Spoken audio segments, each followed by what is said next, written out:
Située au cœur de Dakar, la commune de Gueule-Tapée-Fass-Colobane est une zone à forte concentration humaine avec l'existence de presque toutes les langues parlées au Sénégal.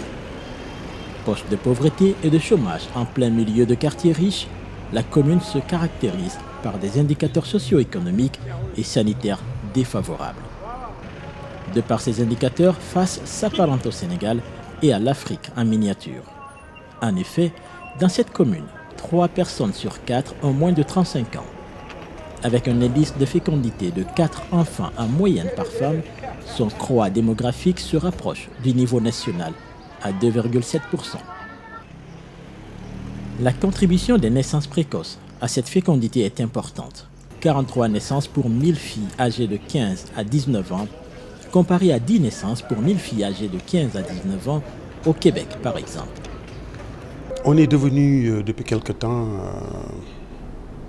des grandes vedettes.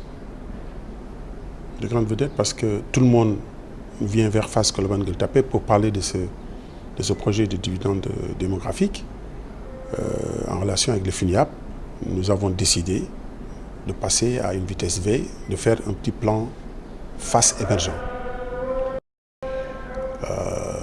Ça repose sur deux piliers, sur la démographie et le développement économique. Il faut qu'on puisse lier les deux pour que nous puissions nous développer en tenant compte de notre développement démographique, si je peux m'exprimer ainsi. Alors, Fass, c'est le Sénégal en miniature.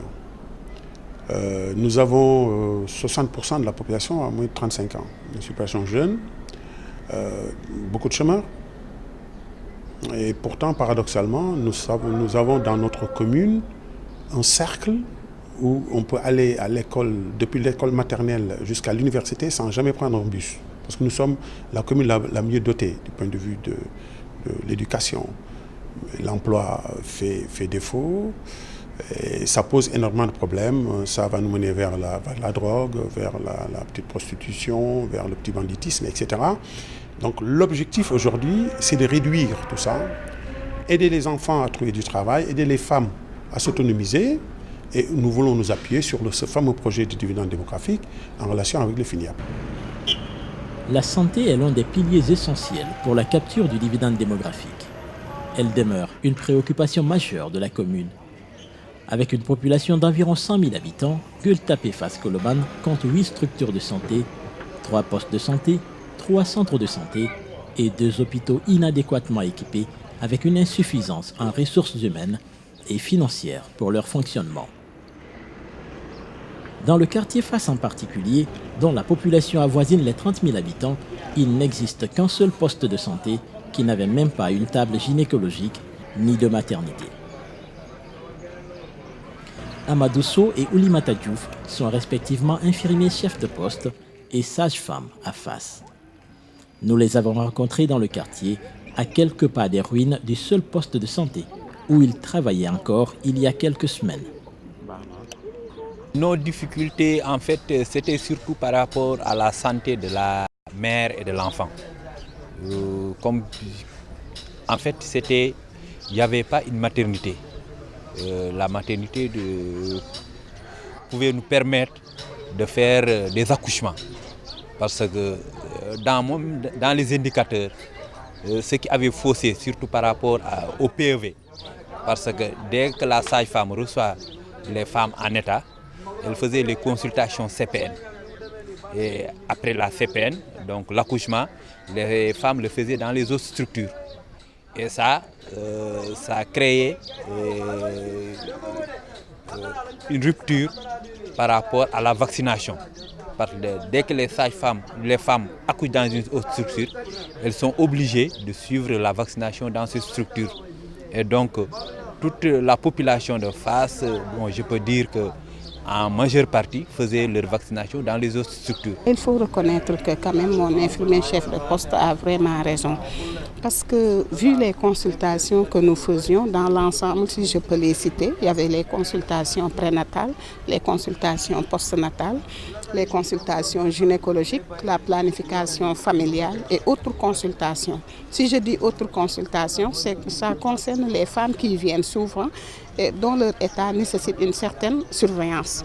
Parce que là, même si on n'avait pas des salles réservées pour les hospitalisations, mais quand même l'urgence nécessitait qu'on les surveille, qu'on les hospitalise, ne serait-ce que 12 heures de temps avant de les libérer. Mais il faut dire que la grande difficulté que j'avais, c'était surtout pour les post-partum, c'est-à-dire la phase qui suit les consultations prénatales et l'accouchement.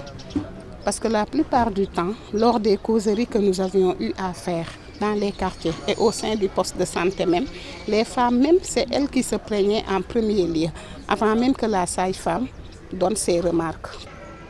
Le poste de santé a été démoli il y a 2 mois environ pour être reconstruit dans le cadre du projet FAS Émergent.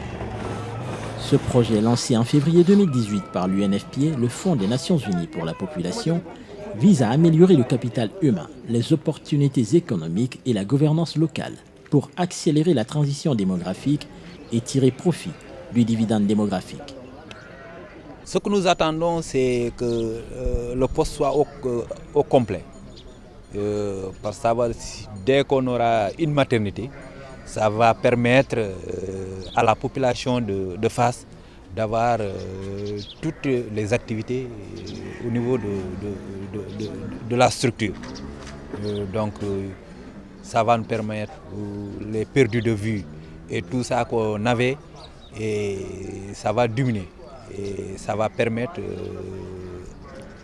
aussi de relever nos indicateurs par rapport au PEV, par rapport à la planification familiale. Et je pense que ce nouveau poste est venu à son heure parce que ça va permettre un bon suivi des femmes en âge de procréer. Avec l'appui de la mairie, nous avons eu à remarquer qu'il y a une élévation de l'ensemble des indicateurs. Raison pour laquelle, avec même la présence de l'ICP qui est mon témoin, on s'est vraiment battu pour que, ne serait-ce que durant le temps qu'on construit le poste, qu'on nous cherche en local, pour que nos indicateurs ne dorment pas vraiment à l'eau. Parce que comme c'est des combats qu'on a eu à mener, les causeries à travers tous les quartiers de FAS, les stratégies avancées qu'on a eu à faire dans le cadre de la planification familiale, la consultation prénatale, de même que les dépistages de toutes les autres pathologies concernant les femmes. Si les indicateurs là arrivent à s'élever, c'est parce qu'il y a eu des évolutions qu'on a eu à remarquer. Mais quand même, nous restons toujours optimistes, vu que pour la prochaine construction, il doit y avoir une maternité avec des salles d'accouchement à l'appui, des salles d'hospitalisation. Nous en sommes vraiment satisfaits pour que cette construction soit menée à terme.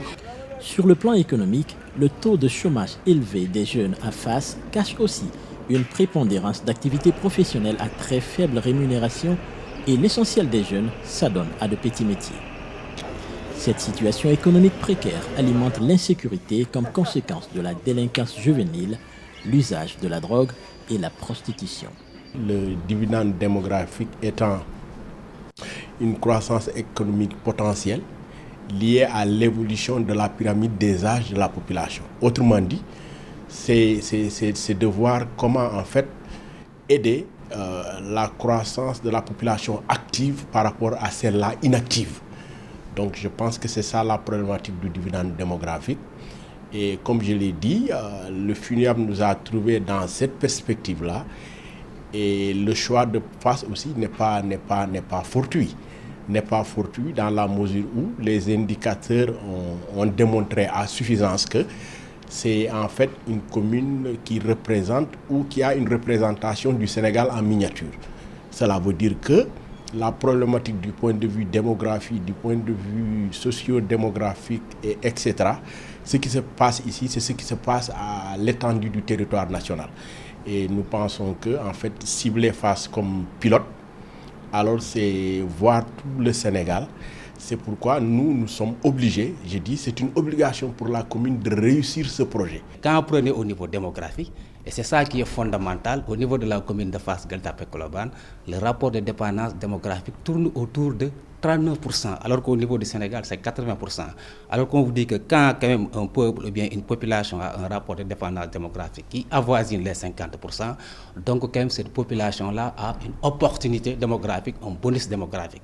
Maintenant, il faut capitaliser ce bonus démographique pour aller vers les dividendes démographiques. Alors pour Fass, on a quand même un rapport de dépendance de 39%. Donc ça signifie qu'actuellement, Fass présente quand même une situation démographique favorable pour développer économiquement Fass de manière globale.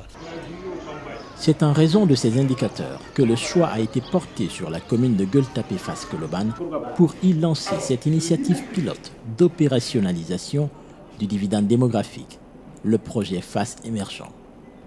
C'est moi qui l'ai appelé Fass émergent. Parce que quand j'ai eu l'idée de réfléchir un peu sur ça avec le FINIAP qui me l'a proposé, je me suis dit c'est peut-être un petit Sénégal émergent, quoi. Parce que d'abord Fass, c'est un peu le Sénégal en miniature. Et puis la santé est touchée, l'éducation est touchée, etc., la formation des jeunes, l'emploi. Donc je me suis dit c'est peut-être un petit PSE, le plan Sénégal émergent. Je l'ai appelé Fass émergent parce que c'est ce que j'attends là. Ce que j'attends, c'est que les jeunes soient formés. Ce que j'attends, c'est que les emplois soient créés. Ce que j'attends, c'est que la santé soit prise en charge. Parce que c'est très important. Ce que j'attends, c'est que le cadre de vie soit amélioré. Donc c'est tout un ensemble. Et par défaut de moyens, on y pense. Il faut bien qu'on trouve les moyens pour y arriver. Donc j'espère que dans 1 an, dans 2 ans, nous allons faire tache d'huile. Et qu'en Afrique, les gens vont copier le projet Fass émergent. J'y crois profondément. Le principal problème en ce qui concerne l'emploi et l'autonomisation des femmes et des jeunes, c'est le problème de financement, d'accès au crédit. Donc on est en train de mettre en place un dispositif financier pour accompagner les jeunes dans leurs projets bancables. Donc pour que cela puisse se faire, donc on essaie de mettre au niveau de la commune de Fass Gueule-Tapée-Colobane un dispositif d'animation économique. Parce que comme vous le savez, en général, les communes sont souvent politiques. Donc l'aspect économique n'est pas tellement développé. Donc c'est comment mettre en place au niveau de la commune donc un réseau d'animateurs économiques pour qu'ils puissent porter le volet économique au niveau de la commune. Donc ces animateurs, une fois renforcés, formés, vont être dispersés au niveau de la commune de Fass Gueule-Tapée-Colobane pour sélectionner quand même les projets bancables.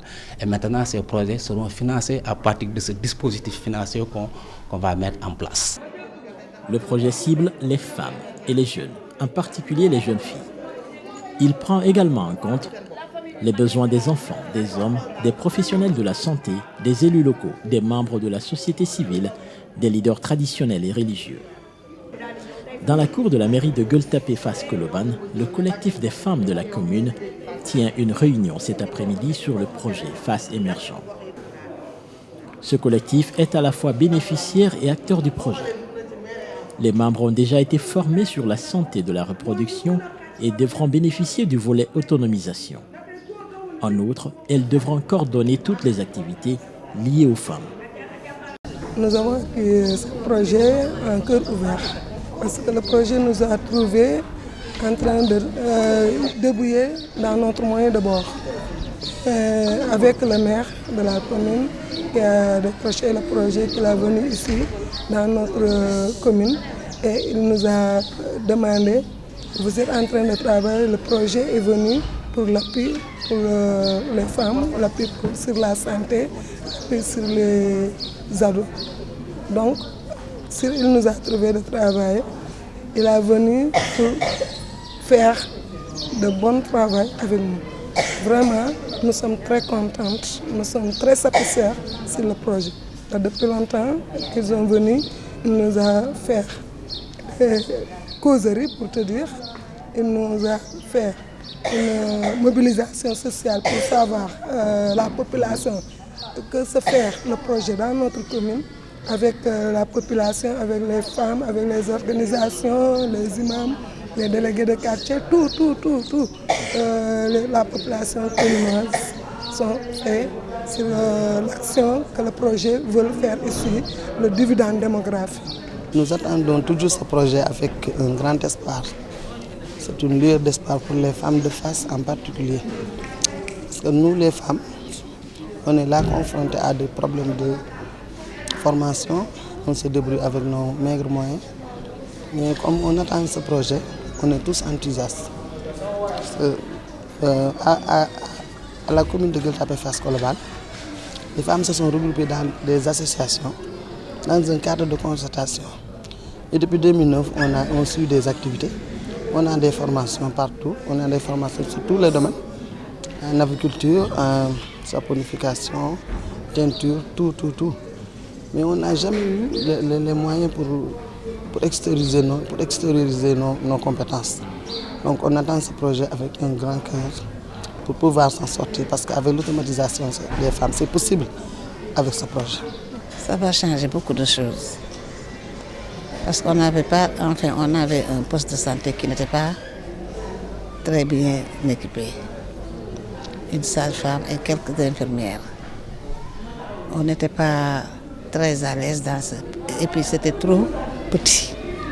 Bon, le projet Fass Émergent nous apporte un poste de santé équipé avec salle d'accouchement. La salle d'accouchement aussi sera équipée. Nous serons vraiment gâtés dans ce domaine. Parce que là, la santé de la mère et de l'enfant, ça prime surtout. Si la femme n'est pas bien portante, elle ne peut pas procréer. Même si elle procrée, l'enfant aussi ne peut pas se sentir très en bonne santé, quoi. Par ailleurs, 15 jeunes ont été formés dans le cadre du projet pour animer le bureau conseil adolescent de la mairie. Cet après-midi, nous assistons à l'une de ces causeries entre jeunes. Ici, on parle librement de grossesse précoce, de mariage précoce, de violences basées sur le genre, des moyens de contraception. Les jeunes et adolescents sont conseillés et orientés sur ces sujets. Notre quotidien, c'est de sensibiliser les jeunes, les orienter vers la bonne information, pour qu'il y ait au moins toutes les informations relatives à la santé de la reproduction des ados et des jeunes. Notre quotidien se limite à ça. Sur le bureau. En dehors du bureau, on a des activités à mener comme des visites à domicile, des causeries, des scènes de sketch parfois, pour les sensibiliser, les donner une bonne information, notamment pour clore le débat sur les grossesses précoces, éradiquer ce fléau complètement sur la commune de Gueule-Tapée-Fass-Colobane. D'ici 2020, Inch'Allah, on ne veut plus entendre ce terme. On est en train de travailler là-dessus, avec une équipe dynamique. Les résultats commencent à prendre feu petit à petit. Je crois que d'ici 2020, on va vous présenter des résultats extraordinaires. Nous avons un combat à mener, à faire passer ce message auprès des autorités religieuses, coutumières, etc., pour qu'on arrive à lancer ce projet. On y arrive parce que nous avons responsabilisé les femmes, nous avons responsabilisé les jeunes, ils comprennent un peu le sens de ce que nous faisons, parce qu'effectivement, si on va plus vite que la musique, vous comprenez ce qui va se passer. Donc nous sommes en train de nous bagarrer pour que Fass émerge, mais en tenant compte de ces facteurs de démographie. On ne peut pas parler de capital humain sans pour autant parler de certaines composantes. Je veux parler tout simplement de la santé de la reproduction de la mère, de la fille, les violences basées sur le genre, la planification familiale et les pratiques néfastes. Ça, c'est des choses sur lesquelles on peut s'appuyer pour tendre vers la capture du dividende démographique. C'est à ce niveau-là qu'interviennent les communicateurs traditionnels. M'Kotan à forte tradition orale, on a notre communauté, notre action au sein de cette communauté nous permet de faire comprendre aux populations que pour atteindre un certain niveau, il faut avoir d'abord aller maîtriser la santé de la reproduction mère, c'est-à-dire permettre aux femmes de donner la vie sans en périr dans un premier temps. Dans un deuxième temps, c'est protéger les filles contre les pratiques néfastes, c'est-à-dire les grossesses non désirées, les grossesses précoces et les mariages précoces aussi. Ça, on tend vers ça, c'est un pan du dividende démographique. 300 jeunes des quartiers de Gueule-Tapée, Fass, Colobane ont été mobilisés autour des questions de mariage d'enfants, de grossesse précoce, d'information des jeunes filles au service de santé de la reproduction des adolescents et des jeunes et aux soins de santé de qualité à travers des causeries organisées par Afrian, le réseau africain des jeunes et adolescents en population et développement. En ce qui concerne le projet de FAS, on nous a impliqués dans ce projet au moment de l'exécution des activités du projet. Et dans ce programme, on nous a impliqués en tant que père éducateur, en tant que jeunes élèves et animateurs. On nous a dit de renforcer la capacité des jeunes dans ce secteur. Et nous, en tant qu'animateurs, nous avons l'obligation de former ou bien de renforcer la capacité des jeunes qui se trouvent dans ce secteur. Déjà, on a échangé et partagé les informations sur la santé reproductive et la planification familiale des jeunes filles mariées de manière précoce et les filles qui s'adonnent très tôt aux pratiques sexuelles et sans heurter les sensibilités. Et déjà aussi, on a promouvoir le renforcement des capacités dans le cadre de la lutte contre les IST, VIH, SIDA et les mariages précoces, les grossesses non désirées et tant d'autres thématiques qui étaient là. Et aussi initier le renforcement de capacité de certaines jeunes filles à travers des sensibilisations et des actions concrètes conduites par les filles et pour les filles. C'est un projet qui peut nous aider à renforcer le développement de la commune.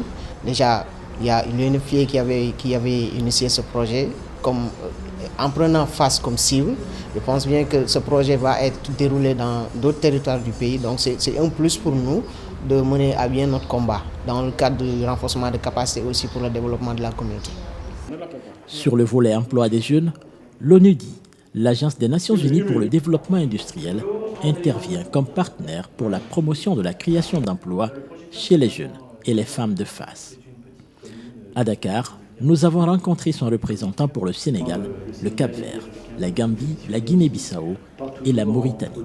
La partie, je dirais, économique va démarrer. Elle va commencer avec d'abord pour fournir à tous ces petits entrepreneurs qui sont un peu dans la survie, on doit le dire, de la formation, des financements et aussi tout un accompagnement dans le temps qui va leur permettre de se développer et particulièrement de s'organiser, puisque au lieu d'être tous un peu dans la survie individuellement, en les regroupant, ils peuvent aussi constituer par exemple des centrales d'achat. Et parce que parfois ils ont des fournisseurs aussi, et s'ils sont une centaine ou quelques milliers, ils peuvent mieux négocier. Mais aussi, ils peuvent aussi, en étant plus forts, négocier auprès des autorités, se présenter auprès des institutions bancaires comme un groupe, et donc avoir la possibilité de faire des cautionnements mutuels. Et donc voilà, c'est un peu structuré, formé et financé. C'est ça qui va nous occuper. Alors de quel type d'emploi parle-t-on là et dans quel secteur ? Alors il y a plusieurs secteurs, vous avez beaucoup de secteurs, si vous vous promenez dans la Médina, vous allez voir plein de petites boutiques, alors il y a des charpentiers, des gens qui font de la menuiserie, il y en a qui font des chaussures, il y en a qui transforment le cuir, et vous avez là, là c'est dans le centre du quartier, mais si vous allez vers la côte, là évidemment comme je le disais, ce sont les femmes qui travaillent notamment dans le secteur de la pêche. Mais aussi, je dirais, les industries créatives avec le marché de Soumbédioune, n'est-ce pas, qui est consacré à tous les objets d'artisanat créatif. Et donc, toutes ces professions-là, nous pouvons les aider en les aidant à se regrouper. Et par exemple de pouvoir avoir une association, une coopérative, un cluster comme on dit aujourd'hui, des menuisiers, un cluster de ceux qui s'occupent de la transformation des produits de la pêche. Et ensemble, en groupe, c'est beaucoup plus facile de mutualiser certains équipements parfois, aussi l'accès à certains services, qu'il est difficile d'aider chaque petit entrepreneur. Par contre, regroupé, on peut faire des formations, on peut avoir accès au crédit, on peut les accompagner, les structurer et donc leur permettre d'avoir un développement plus important. Depuis 2015, le bureau de l'UNFPA pour l'Afrique de l'Ouest et du Centre a multiplié des partenariats stratégiques à tous les niveaux. Ces partenariats impliquent des leaders religieux et traditionnels, des agences des Nations Unies, des chefs d'État, des premières dames, des institutions de recherche, la société civile et le secteur privé africain et international. Avec le partenariat qu'on a tissé avec l'UNCDF, qui est un peu le fonds d'équipement des Nations Unies pour l'équipement, parce qu'il y a ça aussi au niveau de la commune, surtout en ce qui concerne la gouvernance. Donc le principal problème aussi, c'est la mobilisation des ressources propres. Donc on est en train de faire un diagnostic financier et fiscal de la commune pour voir un peu les couloirs d'étranglement, les obstacles et ensuite mettre en place des stratégies qui vont permettre à la commune d'augmenter quand même son assiette fiscale. Donc on est dans cette dynamique avec l'UNCDF et voir comment digitaliser même, c'est-à-dire la mobilisation des ressources au niveau de la commune de Fass Gueule Tapée Colobane. Donc nous sommes dans ce processus-là pour l'année 2019. Avec l'UNICEF aussi, donc nous comptons aussi mettre en œuvre des activités, notamment mettre en place le conseil communal des enfants. C'est un endroit où les jeunes, les enfants peuvent se retrouver et maintenant discuter de leurs problèmes. On va aussi former les élus locaux comme on l'a fait avec le budget participatif sensible aux gens, mais cette fois-ci avec le budget participatif sensible aux enfants. Fass Émergent est un projet pilote qui met l'accent sur les investissements dans la santé, l'éducation, l'entrepreneuriat, la bonne gouvernance et la promotion du développement à la base. Il devrait s'étendre à d'autres communautés africaines qui sont confrontées aux mêmes réalités.